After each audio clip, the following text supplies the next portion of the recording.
alien princess cast out like trash, and the human who dared to save her. This is HFY Vanguard, where humanity never backs down. Let the story begin.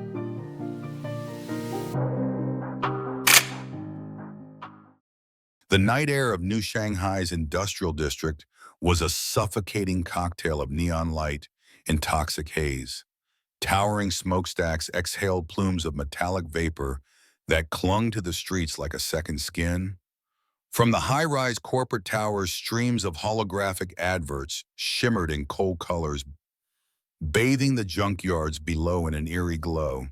This was the underbelly of the city where machines came to die and people who had nothing left came to disappear. Taryn Callahan, though, most in these parts called him Smoke, stood at the edge of one of the city's largest scrapyards, a lit cigar smoldering between his lips. He inhaled deeply, exhaled, and watched as the smoke curled upward into impossible shapes, wings, knives, twisting tendrils. The air responded to him in ways it shouldn't, shimmering as though obeying his breath. "You know, most family heirlooms don't mutter sarcastic directions in your head," Taryn muttered, tapping the pendant that hung from a leather cord around his neck. The voice replied, immediately dripping with disdain. "Turn left at the next heap of industrial waste unless you enjoy wandering aimlessly through toxic dumps." "Honestly, Callahan, you'd be lost without me." Taryn smirked. "Most family heirlooms aren't sarcastic artifacts from a half-forgotten alien dynasty." The Caldwell artifact, as his grandfather had once called it, had been in his family for generations. It had saved his skin more times than he cared to count, though it never stopped complaining while doing so. Tonight it led him through the twisting labyrinth of shattered plasteel and mangled circuitry toward something. The air was alive with noise, the rhythmic thud of distant garbage compactors, the sizzle of molten slag dripping from rusted towers, the muffled echo of old earth rock music blaring faintly from his hoverbike's antique speakers. Taryn adjusted his coat heavy with hidden weapons and kept walking. "Stop," the artifact commanded suddenly. Taryn paused mid-step, boots crunching on broken circuit boards. The silence stretched. Then there it was, a sound that didn't belong to the scrapyard's mechanical chorus. A cry, weak, muffled, but undeniably organic. "If this is another one of your wild goose chases," Taryn began. "Quiet." The cry came again, sharper now, laced with desperation. Taryn's jaw tightened. Against his better judgment, he pushed forward, weaving through narrow canyons of scrap until he reached a small clearing. There, beneath the weight of a collapsed steel sheet, lay a woman. Her skin was a deep violet, faintly luminescent in the dim light, casting an otherworldly glow on the twisted wreckage around her. Silver eyes, wide, terrified, and impossibly beautiful, snapped open as he approached. "Please," she whispered, voice trembling. "The compactor. It's still active." Taryn's gaze lifted. High above them, a massive hydraulic press groaned as it descended, preparing to crush everything beneath into a neat cube of waste. "This is how you die," the artifact said flatly, saving someone thrown away for a reason. Taryn lit his cigar again, the end glowing electric blue. "Guess I'll die looking good then." He drew a neural disruptor from his coat and fired at the compactor's control panel. Sparks exploded. Electricity crackled across the surface, but the massive machine continued its inexorable descent. "You'll need my power for this," the artifact said smugly. "But there's always a price. Name it. You'll owe me a favor. No questions, no refusals. Deal." The word had barely left his lips before raw energy surged through him. His cigar flared brilliantly, the smoke around him solidifying into tendrils of force that wrapped around the steel, pinning the woman. "This might hurt," Taryn warned. With a grunt, he heaved. The metal shrieked in protest, but it lifted just enough for the woman to scramble free. A second later, the compactor slammed down, obliterating the spot where she had lain. She collapsed against him, trembling. Up close, her beauty was almost staggering. High cheekbones, full lips, and those silver eyes that seemed to carry galaxies in them.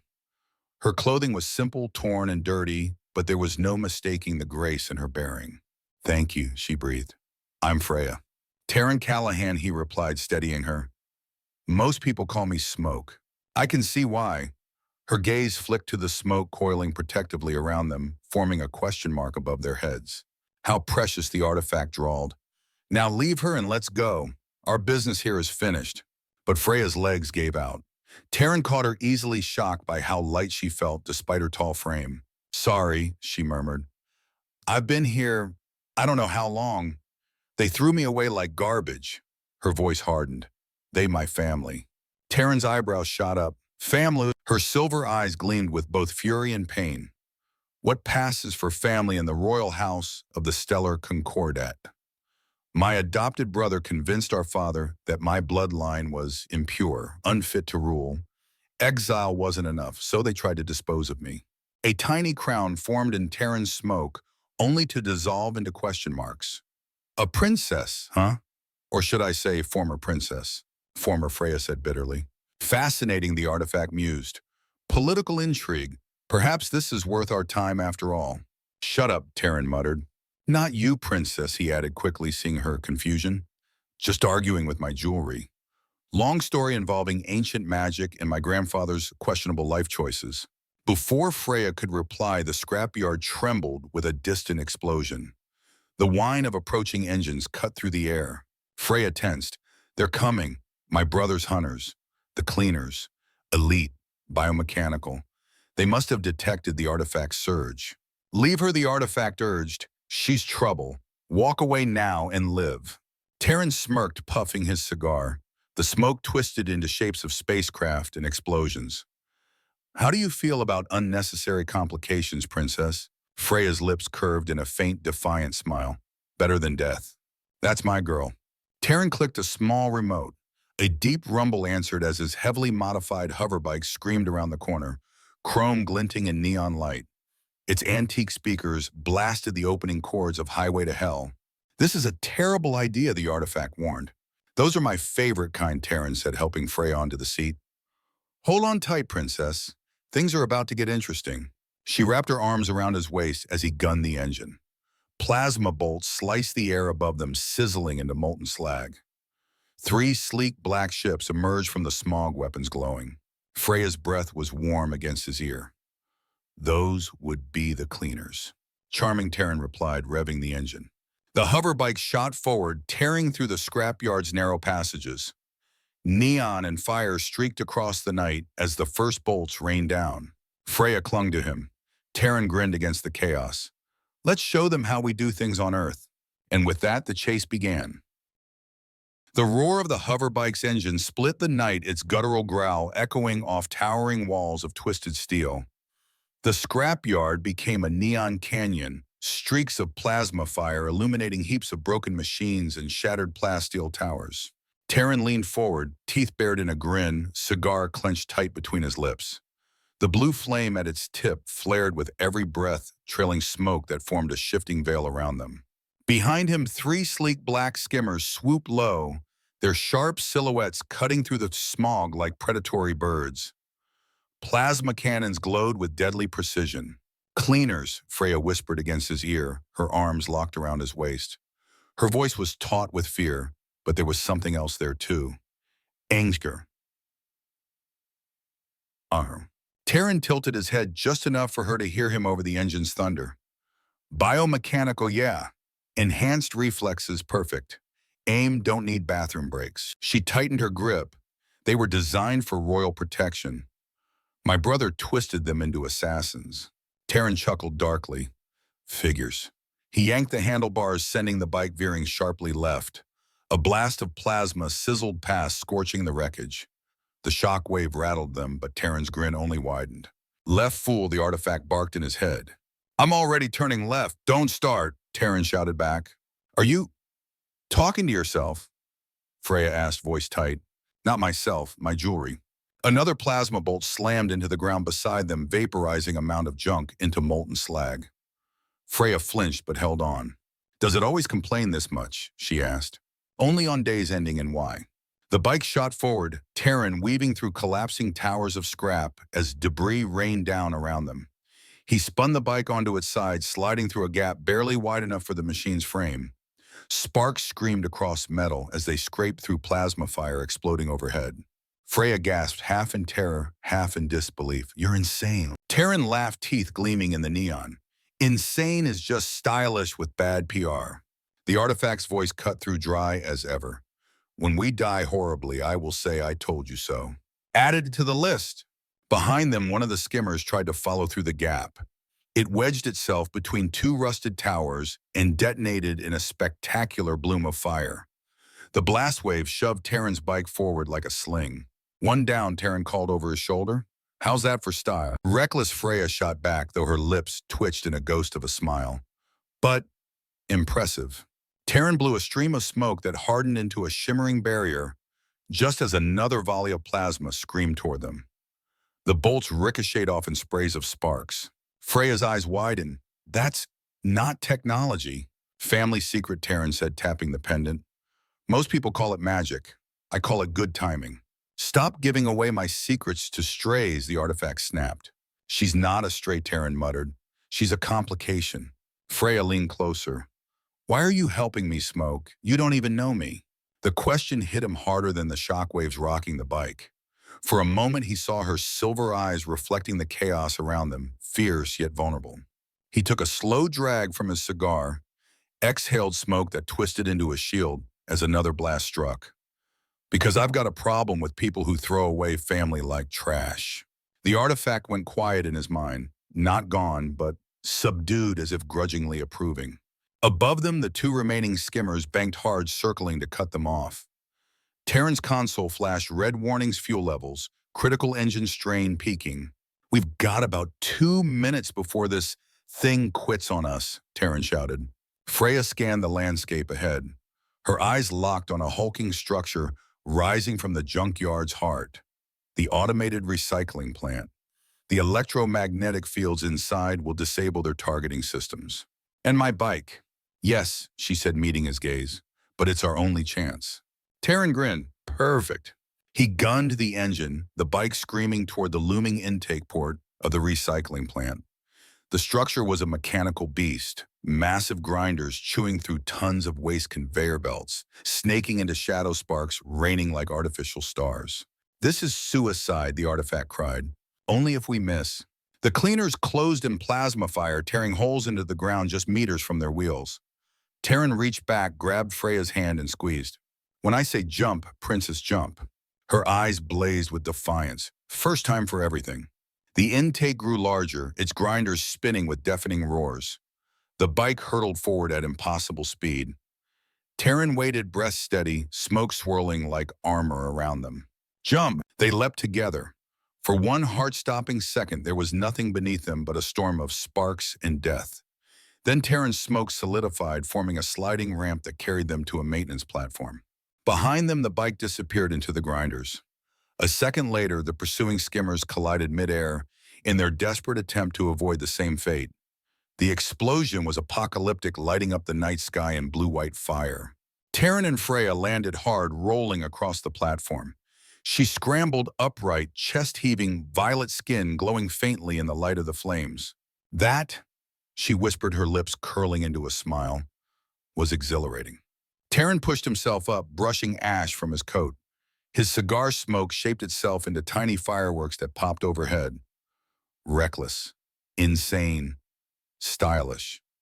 You're welcome. She met his eyes, her expression softening. You saved me. Twice now. Don't get used to it, Princess, he said, though the grin tugging at his lips betrayed him. She's trouble, the artifact warned, though its tone had shifted. Less scorn, more curiosity. Good thing, Terran muttered, I like trouble. The fires burned behind them, illuminating the ruined scrapyard. The cleaners were gone for now. Ahead, the neon glow of the city beckoned. New Shanghai, with all its dangers and secrets, awaited. Terran adjusted his coat, lit another cigar, and offered Freya his hand.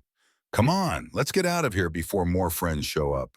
She took his hand without hesitation, and together they vanished into the neon night.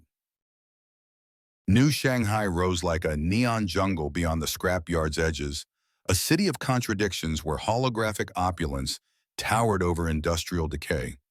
Terran's hoverbike, battered and smoking from the chase, carried them to the glittering spires of the upper districts. Here the air was cleaner, scrubbed by atmospheric filters. The music of the streets shifted from the industrial groan of factories to the polished hum of grav cars gliding along suspended highways. Freya stared as the city unfolded beneath them, violet skin catching the glow of passing advertisements. For someone raised in alien palaces, her silver eyes reflected pure awe. "You live here?" she asked, her voice half disbelief, half admiration. "Penthouse," Terran said casually, turning the bike upward toward one of the tallest towers. "Top 3 floors." She arched a delicate brow. "For a man who skulks in scrapyards, you live surprisingly well." "The artifact makes certain jobs profitable," Terran replied with a smirk. "And I've got expensive taste." "Expensive and reckless," the artifact muttered. "Mostly reckless." Freya tilted her head slightly as though she'd caught the echo of the artifact's voice. "You argue with it often." "Constantly. It's like a disappointed roommate in my skull." The bike landed smoothly on a private platform. Terran led Freya inside and her breath caught. His penthouse was an eclectic blend of high-tech luxury and retro Earth nostalgia. Holographic walls displayed sweeping skylines of alien worlds, while the shelves were cluttered with vinyl records, ancient weapons, and old whiskey bottles. A battered guitar leaned in the corner, its strings worn from years of play. "This doesn't feel like the lair of a mercenary," she said softly, trailing her fingers along a shelf lined with antique books. Terran shrugged out of his coat, revealing a holster and half a dozen concealed gadgets strapped across his chest. "First impressions lie. I do dangerous work, but I like coming home to something real." He poured himself a drink, the amber liquid catching the light. "You want one?" She hesitated, then nodded. He handed her a glass, watching as she swirled the scotch before taking a tentative sip. Her eyes widened. "It's raw. Nothing like the sterile compositions at court." "That's why I love it," Terran said. "It's real, messy, human." They sat opposite each other, the neon city sprawling below the glass walls. For a time, the silence between them wasn't uncomfortable. Freya's gaze softened, her posture less defensive. "Why did you save me?" she asked finally. "Really?" Terran leaned back, exhaling smoke that curled into a crown before dissolving into a shield. "Because I can't stand people who throw family away like garbage." Her silver eyes flickered. For the first time since the scrapyard, her composure cracked. She looked down, voice barely audible. "That's what they did to me." "Then they don't deserve you," Terran said simply. The artifact groaned in his mind. "Oh, wonderful. Now you're sentimental." "Shut up," Terran muttered. Freya smiled faintly. "Not you again. Always." The hours stretched into the night. They traded stories, Terran's half-truths about mercenary work on distant moons, Freya's guarded glimpses of palace life, the endless rules, the rigid ceremonies, the constant reminder she was lesser. Beneath her bitterness, Terran sensed a deep yearning for freedom. When the city's neon softened into dawn's haze, the tension between them shifted. Not the wary tension of strangers, but something electric, unspoken. Freya stood by the window, violet skin glowing in the first rays of light. Terran joined her, cigar smoke swirling around them in lazy patterns. She turned, silver eyes catching his. "Your artifact doesn't approve of distractions, does it?" she whispered. "No," he admitted, voice rougher now. "But I've stopped listening to it tonight." Her lips curved in a daring smile. "Am I a distraction?" Instead of answering, he kissed her. The city melted away. The artifact grumbled something obscene in his mind, but Terran ignored it. Freya's lips were fire and steel, her hands tracing scars on his chest with a mixture of reverence and curiosity. He pulled her closer, tasting defiance and longing all at once. Later, tangled in silk sheets, Freya rested against him, her fingers lightly brushing the burns and jagged scars marking his skin. "This one," she asked softly. "Plasma burn. Job gone bad." "And this?" Cybernetic assassin. Didn't like rejection. She laughed, the sound soft and unguarded. "You live quite a life, Smoke. Better with you in it, princess." The word made her stiffen slightly, though Terran was too drowsy to notice. Her silver eyes lingered on his sleeping form long after his breathing slowed. Conflict flickered across her face. "I knew you'd betray him," the artifact's voice murmured, not to Terran but to her. Freya froze. The pendant lay only inches away, glowing faintly where Terran had dropped it on the nightstand. She reached for it, her hands trembling. "I'm sorry," she whispered. "I never meant for this to be real. But I have no choice." She lifted the chain, gently sliding it from Terran's reach. "You're not the first to try," the artifact said dryly. "And you won't be the last." Freya's jaw tightened. You don't understand. My brother, he has them. My parents, my little sister. If I don't deliver you, they'll die. Do you truly believe betrayal saves family? Or does it just destroy what little you've built? Tears glistened in her eyes. She dressed quickly, years of training evident in her silent, precise movements. At the door, she hesitated, casting one last look at Taryn. He slept peacefully, unaware cigar still glowing faintly in the ashtray beside him. Goodbye, Smoke, she whispered, her voice breaking. Then she was gone. When Taryn woke, the dawn painted New Shanghai in shades of gold and purple. He reached instinctively for the artifact at his neck and froze. The weight was gone. For the first time in a decade, his mind was silent, empty. His cigar smoke curled upward, forming a single lonely question mark in the air. And Taryn Callahan understood he had been betrayed. Taryn Callahan sat alone in the dark, staring at the empty space where the artifact's weight should have rested on his chest. His penthouse, usually filled with the low hum of music, the glow of his cigar smoke forming idle patterns, felt unnaturally silent. For 10 years, the voice had been a constant presence in his head. Annoying, sarcastic, sometimes infuriating, but never absent. Now stripped away by betrayal, he felt exposed. Human. He poured himself a drink, but the whiskey didn't burn enough. Didn't fill the hollow left behind. When his wrist computer chimed, he almost ignored it. Then the holographic screen flickered to life, revealing the grinning face of Yoon, one of his oldest contacts in New Shanghai's underground. You look like hell, Smoke Yoon said. Thanks, Taryn muttered. I've got news. Your purple girlfriend, spotted boarding a private shuttle, headed groundside, then transferred to a Starliner. The Celestial Dream. Taryn's eyes narrowed. Destination.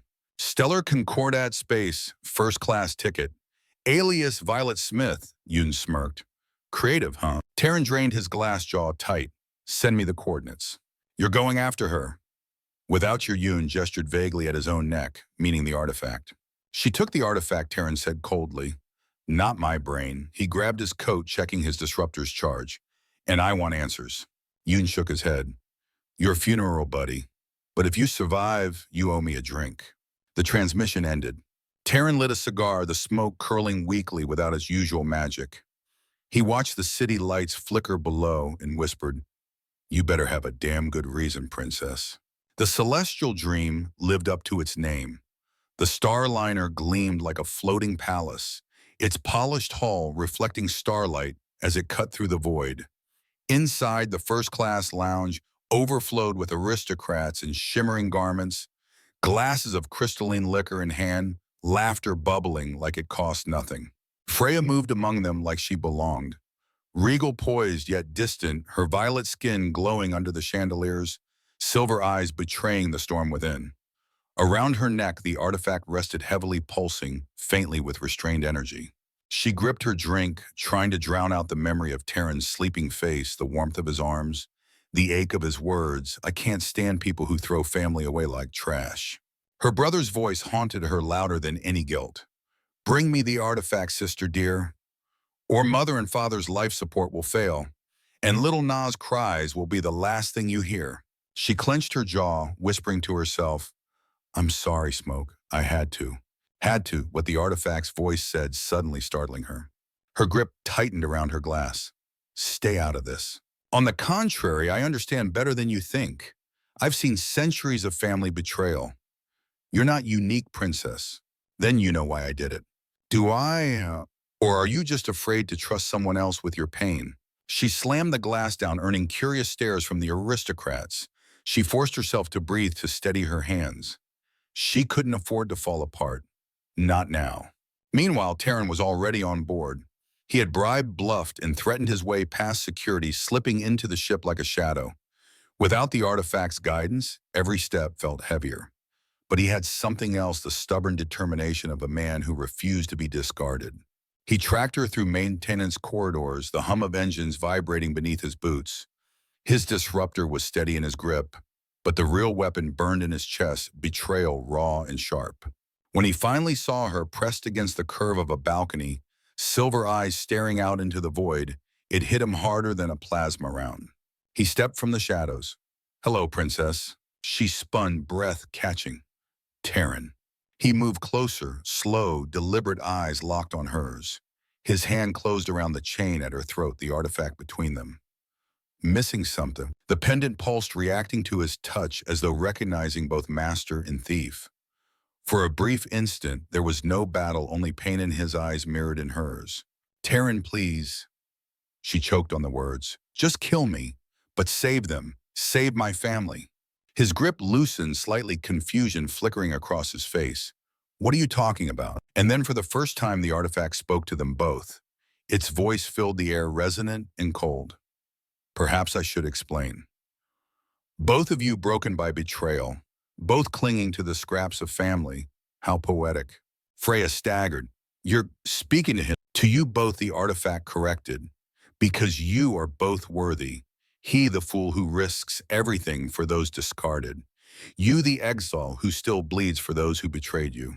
The truth binds you more than lies ever could. Terran's eyes widened. You knew she'd betray me. Of course, I've seen it countless times. But this one was different. Memories surged. The artifact showed Terran flashes of Freya's torment, her brother's cruelty, her parents in captivity, her sister crying for her.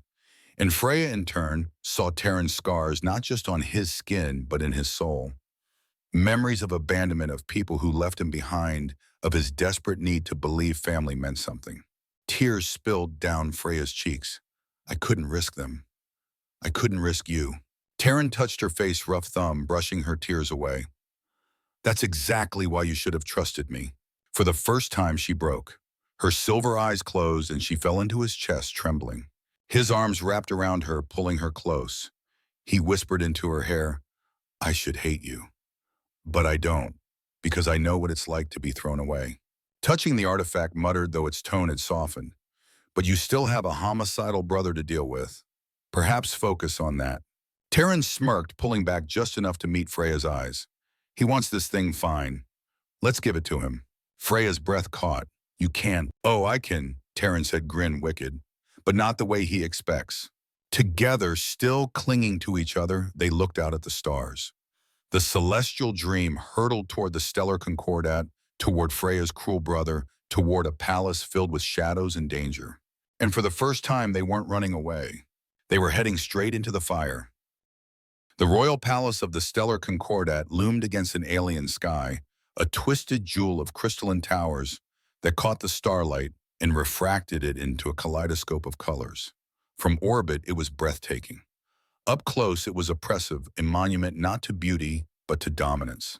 Terran stood cloaked in shadows at the edge of the grand hall, the artifact heavy in his pocket.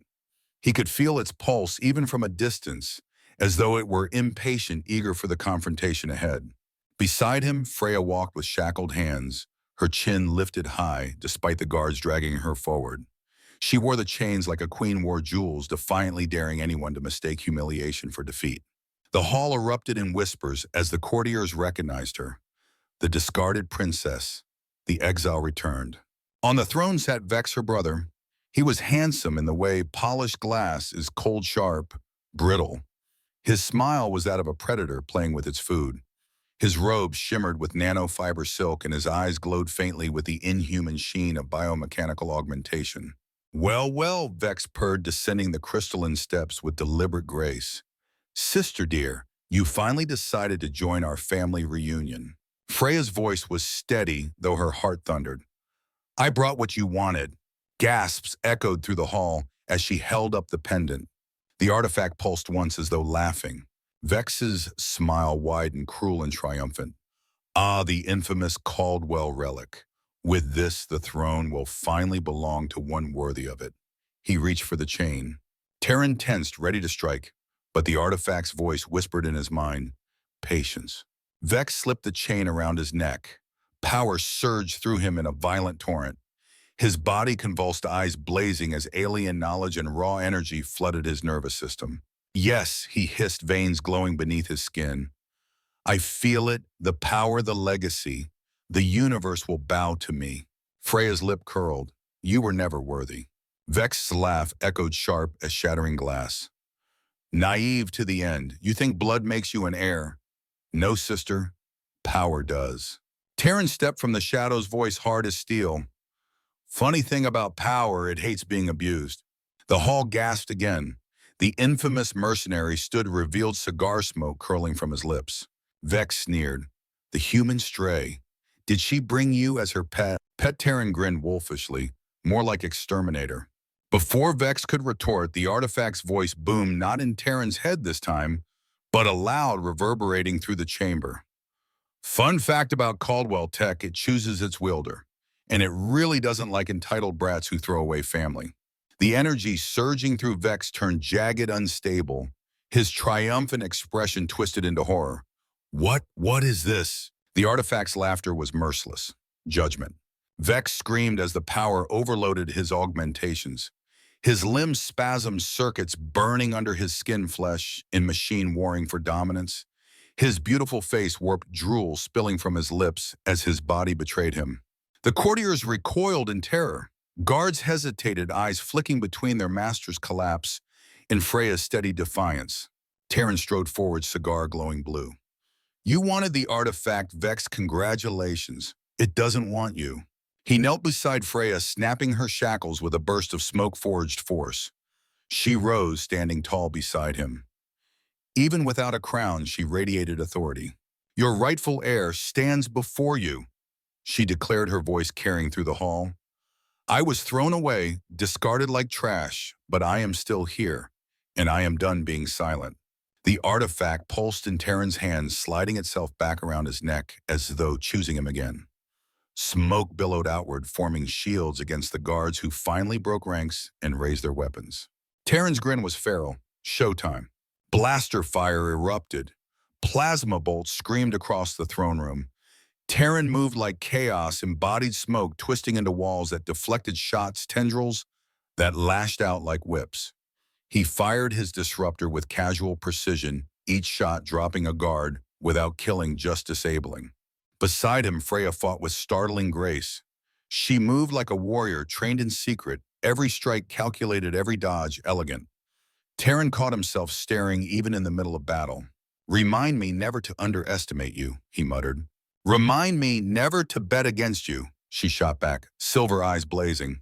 Together they carved through the chaos back to back as smoke and violet light filled the chamber. When the last guard fell, silence returned, except for Vex's ragged gasps. He writhed on the floor, his once perfect features twisted, his body broken by power he could never control. Freya approached him slowly, each step deliberate. You called me impure, unworthy. You threw me away. Her voice trembled, but her gaze never wavered. But I am still here, and you are nothing. Vex's eyes, wild and bloodshot, fixed on her. You'll regret this. Perhaps, she said, chin high, but I will never regret standing against you. With that, she turned her back on him. The artifact hummed approval against Terran's chest. Well said. Shall we free the rest of her family now? The medical wing was eerily quiet after the battle. There, Freya's parents lay suspended in stasis pods, alive but weakened. The moment she saw them, her composure shattered. She ran to their side, hands trembling against the glass. Mother? Father? Terran stood back, giving her the moment, cigar smoke curling softly in the sterile light. He caught the shimmer of tears in her silver eyes and looked away, pretending not to notice. Then came the sound of footsteps, small light. Freya, her younger sister Na, burst from a side chamber where she had been kept in comfort rather than torment. The little girl's violet skin glowed faintly as she launched herself into Freya's arms. I knew you'd come back, Na sobbed. Always, Freya whispered, holding her tight. I'll always come back for you. Terran leaned against the door frame, smoke swirling lazily around him. For once, the artifact said nothing. That night, the palace was different. The oppressive weight seemed lighter. Courtiers whispered, guards looked uncertain, but no one challenged Freya as she took her place on the throne. Terran stood to the side, arms crossed, a grin playing at his lips. You sure you're ready for this, princess? He asked. Her silver eyes met his, steady and proud. I've been ready my whole life. They just never gave me the chance. The artifact chuckled in his mind. She might be more dangerous than you, Callahan. Terran smirked. Good, I like dangerous. 3 moons rose over the capital of the stellar Concordat, their pale light spilling across the palace spires like liquid silver. What had once been a fortress of cold, crystalline dominance now pulsed with new life.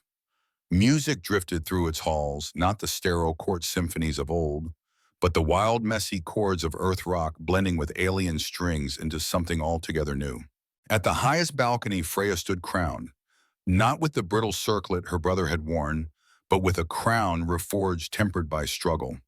It gleamed not as a symbol of power, but of survival. Taryn leaned against the balcony rail beside her, cigar smoke curling lazily into the night. The patterns it formed were softer now, shield stars and once without him realizing the faint outline of a cradle. "You've changed this place," he said, watching the city below. Neon and starlight danced together as citizens, human traders, alien nobles. Concordat workers mingled more freely than they had in generations. Freya smiled faintly. "No, we changed it, you and I." He smirked. "All I did was shoot some people and make questionable life choices." The artifact chimed in dryly, "and survive through sheer stubbornness. Don't downplay your talent." "See," Terran said, jerking his thumb at his chest. "Even the grumpy necklace approves." Freya laughed softly, a sound that carried more warmth than any royal decree. "Do you ever take anything seriously, Smoke?" His grin faded just enough to let sincerity through. "Yeah, family. Always family." Her silver eyes softened, reflecting the moons and the weight of everything they had endured. "Then perhaps you'll understand this. I never wanted a throne. I only wanted to protect the ones I loved. You helped me do that. And in the process," her voice faltered, but she forced the words out, "you became part of that family." Taryn blinked, uncharacteristically speechless. The artifact chuckled. "Oh, now this is rich." The mercenary who swore he needed no one adopted by royalty. "Shut up," Taryn muttered, but his lips curved because it was true. The following months reshaped the Concordat. Freya ruled differently than any monarch before her. Where Vex had tightened his grip with fear, she loosened it with trust. Where others had spoken only of bloodlines, she spoke of choice. And everywhere she went, Taryn was there, sometimes openly at her side, sometimes a shadow in the rafters, cigar glowing as he watched for threats. Court gossip swirled, of course. The human mercenary and the discarded princess turned queen. It scandalized the old guard. It delighted the young. It unsettled the rest of the galaxy. But Freya didn't care, and Taryn cared even less. You know, he teased one evening as they walked the palace gardens. "Most guys just buy a ring when they propose. Me, I had to overthrow a government." She arched a brow. "Are you complaining?" "Not at all," he said with a grin. "Just saying it makes for a better story." Speaking of stories, the artifact cut in. "Should we tell her about that marriage certificate to the AI on Mars?" "Not now," Taryn growled. Freya's lips twitched. "Marriage certificate." "Long story," Taryn muttered, already regretting the words. Different lifetime. 6 months later, New Shanghai buzzed with life as a royal shuttle descended into the spaceport. Crowds pressed close, craning for a glimpse of their queen and her infamous consort. "Remind me again why we're here," Freya asked as they stepped off the ramp, Taryn's cigar smoke trailing behind them like a herald. "Family business," Taryn said. "Yoon's getting married," the artifact added smugly, "to the AI from Mars." Freya's silver eyes widened. "The one you nearly—" "Don't finish that sentence," Taryn warned, tugging her along. The ceremony was held in a temple-turned-data center, its ancient stone walls glowing with quantum servers. The guests were a bizarre mix: humans, aliens, digital avatars projected into physical space. Somehow it worked. As they sat among the crowd, Taryn's cigar smoke formed tiny bells above their heads.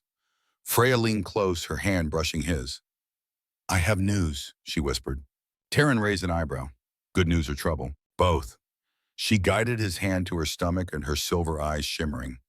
"The royal physicians confirmed it yesterday. Human and Concordat DNA are compatible." For once, Taryn was struck silent. Even the artifact hesitated before speaking. "Well, this should be interesting." A slow grin spread across Taryn's face. "Interesting. This is going to be legendary." Freya laughed softly, though tears glistened at the edges of her eyes. He kissed her hands, smoke swirling around them in shapes of hearts and stars. For once, even the artifact did not complain. Years later, legends would be told of the human mercenary who rescued the discarded princess, of the artifact that bound them, of the love that reshaped a kingdom. But for Taryn and Freya, it wasn't about legends. It was about small moments holding hands in the quiet of dawn, arguing with a sarcastic pendant, raising a child who carried both violet skin and earthborn stubbornness. One evening, as the moons rose again, Taryn stood on the balcony, cigar smoke forming the shape of a cradle, rocking gently in the air. He looked at Freya, their newborn daughter, cradled in her arms, and whispered, "Family never throws each other away." Freya leaned into him, crown glinting and the starlight eyes shining with the weight of truth. "No," she said softly, "they don't." And somewhere in the background, faint but eternal, the chords of an old Earth song played raw, messy, real. The soundtrack of a love that had saved not just a princess, not just a kingdom, but perhaps the very idea of family itself.